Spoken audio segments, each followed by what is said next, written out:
Hello HSC batch 2026। গত ক্লাসে আমরা শিখেছিলাম কিভাবে মডিফায়ার করতে হয়।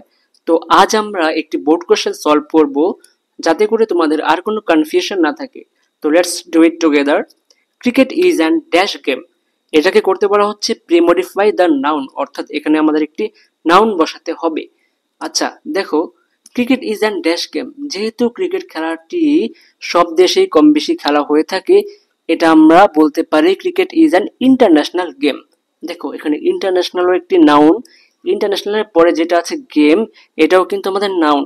তবে আমরা জানি পাশাপাশি দুটি নাউন যখন বসে আগের নাউনটি অ্যাডজেক্টিভ হিসেবে কাজ করে এবং পরের নাউনটিকে মডিফাই করে ফেলে। যেহেতু গেম একটি নাউন, গেমের আগে আরো একটি নাউন অর্থাৎ ইন্টারন্যাশনাল বসেছে, ইন্টারন্যাশনাল আমাদের এখানে অ্যাডজেক্টিভ হিসেবে কাজ করছে এবং গেমটাকে কিন্তু মডিফাইড করে দিয়েছে। দেখো এটা কিন্তু এখন শুধু গেম নেই, এটা কি ধরনের গেম? International game. আচ্ছা, it is not a game of dash country. আচ্ছা, এখানে করতে বলা হচ্ছে use possessive to premodify the noun. আচ্ছা, আমরা যখন মডিফায়ার পড়েছিলাম কি পড়েছিলাম? পসেসিভ হচ্ছে আমাদের মাই, হিজ, আওয়ার, দিয়ার, হার, এগুলো হচ্ছে আমাদের পসেসিভ। তো আমরা দেখি এখন কি বসাতে পারি। ইট is not a game of dash country. যেহেতু ক্রিকেট আমাদের দেশের কোনো খেলা না, এর জন্ম হয়েছিল ইংল্যান্ডে, তবে দুঃখের বিষয় হচ্ছে খুব সম্ভবত এর মৃত্যু বাংলাদেশেই ঘটবে। তো আমরা এখানে লিখতে পারি ইট is not a game of our country, এটা আমাদের দেশের কোনো খেলা না। এখানে আওয়ার হচ্ছে আমাদের পসেসিভ ফর্ম। এবার পরের লাইনটা দেখা যাক। A dash match is played between two teams. যে কোনো ধরনের ম্যাচই কিন্তু দুইটি টিমের মধ্যেই হয়ে থাকে। তো এখানে বসাতে বলা হচ্ছে use noun adjective to premodify the noun. আচ্ছা, ম্যাচও কিন্তু একটি নাউন। এই ম্যাচের আগে আরো একটি নাউনকে বসাতে বলা হচ্ছে, সেটি কিন্তু অ্যাডজেক্টিভ হিসাবে কাজ করবে। আমরা জানি যে দুইটি নাউন যখন পাশাপাশি বসে আগের নাউনটি অ্যাডজেক্টিভ হিসাবে কাজ করে, অর্থাৎ তুমি সির গ্যাপে যেটাই বসাবা, অর্থাৎ যেই নাউনটি বসাবা সেটা অ্যাডজেক্টিভ হিসাবেই কাজ করবে। আচ্ছা, এখানে তোমরা বলতে পারো কি, a match is played between two teams. Football match বলতে পারো, হকি ম্যাচও বলতে পারো। তবে যেহেতু প্যাসেজটি ক্রিকেট সম্বন্ধে লেখা হয়েছে, তোমরা এখানে আনসার করবে এ ক্রিকেট ম্যাচ। একটি cricket match is played between two teams. একটা ক্রিকেট ম্যাচ দুইটি টিমের মধ্যে অথবা দুইটি দলের মধ্যে খেলা হয়ে থাকে। এবার ডি নাম্বারটা দেখা যাক। Dash team consist of 11 players. এখানে করতে বলা হচ্ছে use a distributive pronoun to premodify the noun. আচ্ছা, নাউনটা কি আছে? টিম। এটাকে কি করতে হবে? মডিফাই করতে হবে, তবে বসাতে হবে ডিস্ট্রিবিউটিভ প্রোনাউন। আমরা যখন মডিফায়ার শিখেছিলাম তখন আমরা ডিস্ট্রিবিউটিভ এটাও কিন্তু শিখেছিলাম। ডিস্ট্রিবিউটিভ হচ্ছে আমাদের ইচ, এভরি, ইদার, নিদার, এগুলা।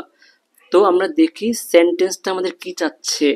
টিম কনসিস্ট অফ, অর্থাৎ প্রতিটি টিমই কিন্তু 11 জন করে প্লেয়ারই নিয়ে মাঠে নামে।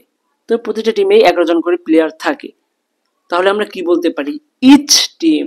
ইচ যেহেতু আমাদের ডিস্ট্রিবিউটিভ প্রোনাউন, তো আমরা এখানে ডিস্ট্রিবিউটিভ প্রোনাউন হিসেবে ইচকে আনতে পারি। ইচ টিম অর্থাৎ প্রতিটি দলই কনসিস্ট অফ 11 প্লেয়ার, 11 জন করে প্লেয়ার থাকে। আচ্ছা, এরপরে দেখো cricket field is must be dash. এটা কি করতে হবে? পোস্ট মডিফাই দ্য নাউন, অর্থাৎ পোস্ট মডিফাই, আগের নাউনটিকে মডিফাই করতে হবে। এ ক্রিকেট ফিল্ড। আচ্ছা, এখানে ফিল্ডটাকে কি করতে হবে? মডিফাই করতে হবে। এ ক্রিকেট ফিল্ড, একটি ক্রিকেট ফিল্ড কেমন হতে হবে, বা মাস্ট বি কেমন হতে হবে? অবশ্যই কি করতে হবে? ভালোভাবে রক্ষণাবেক্ষণ করতে হবে, তাছাড়া কিন্তু মাটি নষ্ট হয়ে যাবে। তো আমরা এখানে লিখতে পারি a cricket field must be well maintained. খুব ভালোভাবে রক্ষণাবেক্ষণ বা সংরক্ষণ করতে হবে যাতে করে মাঠটি খেলার উপযোগী থাকে। আচ্ছা, এরপরে দেখো ইট রিকোয়ার্স 2 উডেন ব্যাটস। আচ্ছা, এখানে এই গেমটি খেলার জন্য দুটি ব্যাট দরকার, একটি বল দরকার এবং 2 সেট অফ স্ট্যাম্পস, অর্থাৎ 6টি স্ট্যাম্প দরকার পড়ে। এখন দেখো dash umpires conduct the game. এখানে করতে বলা হচ্ছে নিউমারেল অ্যাডজেক্টিভ, অর্থাৎ এখানে অ্যাডজেক্টিভ বসাতে বলা হচ্ছে। আমরা কি জানি? দোষ, গুণ, অবস্থা, সংখ্যা, এগুলা কি আমাদের অ্যাডজেক্টিভ। তবে এখানে দেখো স্পেসিফিক ভাবে বলে দিয়েছে শুধু আমরা এখানে নিউমারেল অ্যাডজেক্টিভ গুলা বসাতে পারবো। নিউমারেল মানে কি সংখ্যা, আমরা কি জানি সংখ্যাও এক ধরনের অ্যাডজেক্টিভ। তো এখানে আমরা শুধু সংখ্যা বসাবো। একটা ক্রিকেট গেম খেলার জন্য দুইজন আম্পায়ার কিন্তু মাঠে থাকে, তো আমরা বলতে পারি two umpires conduct the game. এখানে নিউমারেল অ্যাডজেক্টিভ হচ্ছে আমাদের টু। এবার দেখো sometimes a third umpire is required. আচ্ছা, কিছু কিছু সময় কিন্তু তৃতীয় আম্পায়ারও প্রয়োজন পড়ে। And dash and acute confusion, ঝামেলা বা কনফিউশন দূর করার জন্য কি থার্ড আম্পায়ারের প্রয়োজন পড়ে। তবে এখানে বসাতে বলা হচ্ছে use an infinitive to post modify the verb, অর্থাৎ এখানে ভার্বকে মডিফাই করতে হবে। এখানে ভার্বটা কি আছে রিকোয়ার্ড, তো এখানে আমাদের ইনফিনিটিভ বসাতে হবে। তার মানে ইনফিনিটিভ বলতে কি টু প্লাস ভি1, টুর পরে একটা ভি1 বসাবো। থার্ড আম্পায়ার প্রয়োজন হয় তখনই যখন কোনো ধরনের কনফিউশন থাকে, যখন বলটি নো বল হয়েছে কিনা, ব্যাটসম্যান ফ্রি হিট পাবে কি পাবে না, অথবা ব্যাট কি ক্যাচ হয়েছে কি হয়নি, অর্থাৎ যখন রিভিউ নেয় কোনো প্লেয়ার বা ডিআরএস এর ব্যবহার হয় তখন কিন্তু থার্ড আম্পায়ারের প্রয়োজন পড়ে। কেন প্রয়োজন পড়ে? কনফিউশন ক্লিয়ার করার জন্য। তো আমরা এখানে লিখতে পারি ইনফিনিটিভের কারণে টু প্লাস ভি1, a third umpire is required to clear an acute confusion। সকল সমস্যার সমাধান মানে ঝামেলাকর সমস্যাগুলো সমাধান করার জন্য থার্ড আম্পায়ারের প্রয়োজন হয়। এইচ নাম্বারটা দেখা যাক। Dash the opportunity the batter hits the ball away at a good distance and runs to the opposite wicket. আচ্ছা, সুযোগ পেয়ে ব্যাটার কি করে বল দূরে পাঠিয়ে দেয়। ইউজ পার্টিসিপল, অর্থাৎ এখানে আমাদের পার্টিসিপল বসাতে হবে। পার্টিসিপল কিন্তু দুই ধরনের হয়ে থাকে, প্রেজেন্ট পার্টিসিপল, পাস্ট পার্টিসিপল। তো তোমরা কখন বুঝবে এটা কি ধরনের পার্টিসিপল করবে, প্রেজেন্ট আর পাস্ট?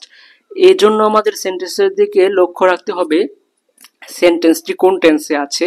দেখো the batter hits the ball, এটা প্রেজেন্ট ইনডেফিনিটে আছে, তো আমরা এটাকে করব প্রেজেন্ট পার্টিসিপল। তো আমরা এখানে লিখতে পারি টেকিং দ্য অপরচুনিটি, সুযোগটি নিয়েই the batter hits the ball, কে ব্যাটার জোরে আঘাত করলো এবং দূরে পাঠিয়ে দিল, and runs to the opposite wicket, এবং রান নিয়ে নিল। আচ্ছা, এবার দেখো if dash batter is out next batter comes in his place. আচ্ছা, একজন ব্যাটার আউট হয়ে গেলে অন্যজন তার পাশে আসে। আচ্ছা, এখানে কি বসাতে হবে? ইউজ অ্যান ইনডেফিনিট প্রোনাউন, অনির্দিষ্ট প্রোনাউন। আমরা তো জানি প্রোনাউন গুলা কি, হি, হিজ, মাই, এগুলো কি প্রোনাউন। তবে বসাতে বলা হচ্ছে ইনডেফিনিট মানে অনির্দিষ্ট। এখানে প্রোনাউনটা যে কোনো কেউ হতে পারে, যে কোনো কেউ হতে পারে। ইনডেফিনিট প্রোনাউন গুলো হচ্ছে খুব সম্ভবত আমাদের অ্যানি, সামবডি, সামওয়ান, এগুলা হচ্ছে আমাদের ইনডেফিনিট প্রোনাউন। তো আমরা এখানে কি বসাতে পারি? ইফ অ্যানি ব্যাটার, যদি যে কোনো ব্যাটার এই পাশে থাকুক বা ওই পাশে থাকুক, যে কোনো ব্যাটার ইজ আউট, আউট হয়ে যায়, next batter comes in his place, ওই ব্যাটারের জায়গায় অন্য একজন ব্যাটার চলে আসে। আচ্ছা, এইবার দেখো both teams try dash to out all batters of the opposite. এটাকে করতে বলা হচ্ছে ইউজ অ্যান অ্যাডভার্বিয়াল ফ্রেজ। এখানে ভার্বকে যদি আমরা হাউ, হোয়েন, হোয়ার এগুলো দ্বারা কোশ্চেন করি তাহলে কিন্তু আমরা এর আনসারটা পেয়ে যাব। দেখো এখানে ভার্বটা কি আছে? ট্রাই আছে। ট্রাইকে যদি আমরা হাউ দ্বারা কোশ্চেন করি, বোথ টিম ট্রাই, কিভাবে ট্রাই করে? To out all batters of the opposite, মানে অপোনেন্টদের সব ব্যাটারকে আউট করতে কিভাবে চেষ্টা করে টিমগুলা। খুব কষ্ট করে না এটার জন্য। তাহলে আমরা কি করতে পারি? ট্রাই ভেরি হার্ড, খুব কষ্ট করে। Both teams try very hard, খুবই কষ্ট করে। To out all batters of the opposite, ব্যাটারদের আউট করার জন্য সব দলই কি করে? কষ্ট করে।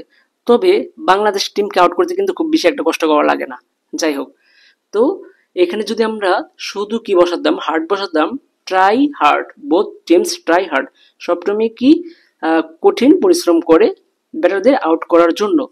ঠিক আছে, কিন্তু যদি আমরা শুধু হার্ড বসাতাম সেটা হয়ে যেত আমাদের অ্যাডভার্ব। যেহেতু অ্যাডভার্বিয়াল ফ্রেজের কথা বলা হচ্ছে, তো আমরা এখানে কি এনেছি? ভেরি হার্ড, খুবই কষ্ট করে। ঠিক আছে, এই ছিল আমাদের ঢাকা বোর্ড 2023-এর মডিফায়ারের কোশ্চেনটি। আশা করি সবাই বুঝতে পেরেছো। ধন্যবাদ সবাইকে।